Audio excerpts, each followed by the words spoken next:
It is time to talk technology. It's a very good afternoon to Bill Brown from Need a Nerd. Good afternoon, Bill. Well, thank you very much, Danny. Now, look, most of us would duck to cover. If someone said you're a nerd, it's kind of like, no, we would be denying it, but you guys wallow in this, don't you? Absolutely, because it's what we are. It's who we are and what we do. So come on, we're going to open the lines and take some calls, because the reason we've got you in here is to answer some of those nerdy questions, I guess.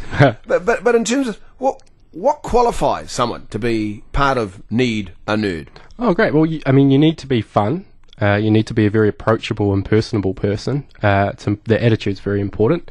You need to have a very good understanding of techie products. So that's computers, cell phones, some car systems, GPS, but mainly computers. We do a lot of computer work.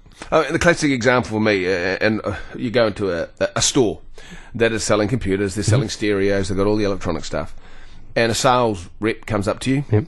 And you know they don't know what they're talking about. You know. Yep. And you don't know what they're talking about, and you don't know what you need to ask about. I mean, do you guys get those questions, the dumb questions? Oh, absolutely. But, as they say, there's no such thing as a dumb question. There's only a dumb answer.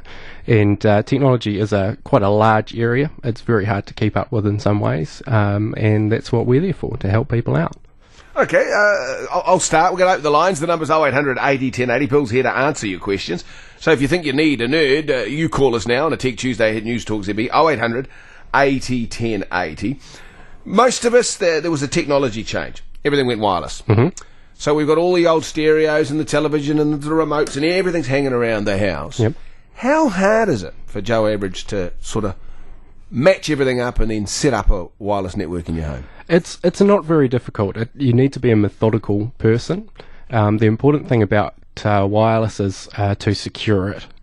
Buy good quality wireless gear that's well-named brands, and make sure that you put passwords on everything that you do, and put the best levels of encryption, which is the hiding of the traffic of what you're doing, into there as well, to make sure that other people can't get into it. For a moment, I was going to say you're looking after it so it doesn't get stolen, but it's actually so people can't get into your gear using the same wireless network. Well, the point is, if you're doing internet banking, you're using your credit card over email or in the internet, all of that is visible if someone can get into your network at home. And so it's very important that you hide that as much as you possibly can so that it can't be used against you. Now, what about all the spooky stuff of you're sitting inside this house that's got all these little waves going all over the place? I mean, do you have it at one end of the house? Does it matter? Does it matter how big your house is or how small? Absolutely. It's important to get a good map of your house. Most wireless units inside will reach 50 to 100 metres just out of the box, but that doesn't take into account things like your insulation in your walls. If your walls are heavily insulated, that affects the signal. If you've ever used a cordless phone in your home, you'll notice some places where you walk away from the charge station, you lose the signal. And it's exactly the same thing with wireless. So there's solutions around that. You can run cable to various parts of the house, or you can get wireless boosters. They're not terribly expensive to increase your range, or you can have bigger antennas on the main unit. There are lots of questions you'll want to ask Bill, so pick up the phone. The number's 0800 80 1080 if you think you need a nerd. Call us now, News Talk ZB. It is a Tech Tuesday. There's something else when it comes to people hacking in with wireless. I want to come to antivirus gear and all that in a moment. G'day, Greg. Oh, g'day, how you going? We're good. G'day, Greg.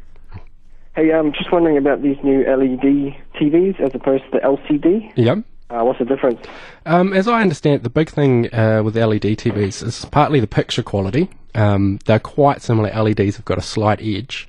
But I believe the second thing is to do with the angle of viewing. You might notice with an LCD TV, when you move away from sitting in front of the TV to sitting more to the side, you can lose a bit of picture. Things go darker or it's harder to see. And my understanding is the LED TVs are a lot clearer at different angles. Yeah, what about the technology side of it? It's quite different, but the actual teal, I'm not up on exactly how it all works. Yeah. Oh, yeah. What does it stand for, LED? Light emitting diode, I think. Oh, yeah. Cool. All the best, Greg. Thanks for your call. G'day, Brian. G'day. Just a question from a guy that knows very, very little about computers. No problem. You need a nerd then, don't you? Yeah. I heard you gentlemen talking about insulation in your walls. Mm-hmm. We've just had the old polystyrene pumped into the walls.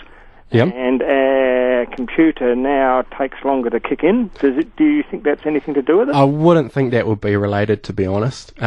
Usually, just computers do slow down over time, but I wouldn't think your insulation would be affecting that. Yeah, we've just had things rewired, so I booted it up and it went really... it used to be slow, but we found out that was through a telephone cable outside that would... Oh, the internet was slow, yeah. Professionally. Yep. And that was going really good. Yep. Now, since we had insulation put in, it's slowed down. I'm getting older and older every day when I wait for it. So are you noticing that it's just the internet and it's slow to get emails, that sort of thing? No, it's just basically when if you want to go to, say, like, what's the one for collecting the emails? Oh, Extra's website, maybe? Yeah, Extra. Yeah, if you want to go to Extra, it takes a while to kick in. It takes about 3 or 4 minutes. Oh, okay. It sounds like slow internet to me. It could be maybe something's happened to the cable while the insulation's being put in. We'd need an electrician or a professional phone guy to have a look at that. Okay, please. The other thing to make sure is you've got the little filters on all your phone points. And yeah, we've got all those. Yeah. Sometimes they can bug out too, so it could be worth, if you've got a spare, maybe swapping a few of those around. Okie-dokie. Yeah. All the best, Brian. Probably that big aerial over your house, mate. Thank you. That giant one. G'day, Graham. G'day. Hi there. A question, please. We've got a portable computer, laptop, and when we turn it off at night time, it says Windows is shutting down. Yeah. But sometimes it doesn't. It doesn't say that, or doesn't turn off? No, it doesn't shut down. It You just get the blue sits there. screen, Windows is shutting down, it upgrades the programs, Yeah. and then it doesn't shut down. It just sits... You can come out in the middle of the night or early in the morning, and it'll still have a blue screen on it. a blue screen with white writing? White writing and the Windows little emblem. Oh, okay. That sounds like what we call in the business a blue screen of death to me. Does it have something like an error code on it with some numbers and bits and numbers? No. It's just got the Windows the 4 little colours that they have, and underneath it, Windows is shutting down. And that stays like that all night sometimes. Okay. The only way we have got around it is to unplug it completely, battery and all. The other Plug thing... it back in again. It could be in the older versions of Windows, they had a thing where it would wait for you to turn it off before it completely turned off. Well, you might want to check... It used to shut off. It's only about 3 years old. Yeah. It might be worth checking in the control panel, if you know where to find that off the start menu. There's a power options setting, Yes. and one of those settings is to do with how it behaves when you push shutdown, whether it turns off or whether it sits there waiting for you to turn it off at the button, or goes into hibernate. Turning the button off and you can't do it, and Alt delete, you still can't turn it off. Yeah, the other trick with that is if you hold down the power button for 10 seconds, that'll force it to turn off. But it does sound like it's playing up. I'd probably recommend having a look at it. Yeah. All the best, Graham. Get it to a techie. Dial Need a Nerd. In fact, what's your number? It's 0800 Need a Nerd, which is 0800 6 333 26. Taking your calls 0800 80 10 80. Tech Tuesday, News Talk ZB. News Talk ZB, it is a Tech Tuesday. Bill Brown for Need a Nerd is in the studio. G'day, David. Hi there. I've got 2 Freeview-related questions. Sure, go for it, David. Well, first of all, Freeview built into TVs. Is it satellite or terrestrial or both? Usually it'll tell you on the box of the TV, most of them are terrestrial. So the ones that you buy in the TVs that have got Freeview are generally terrestrial rather than satellite. It should say on the box, but generally it's terrestrial. And secondly, can you record that Freeview signal where the Freeview box is part of the TV?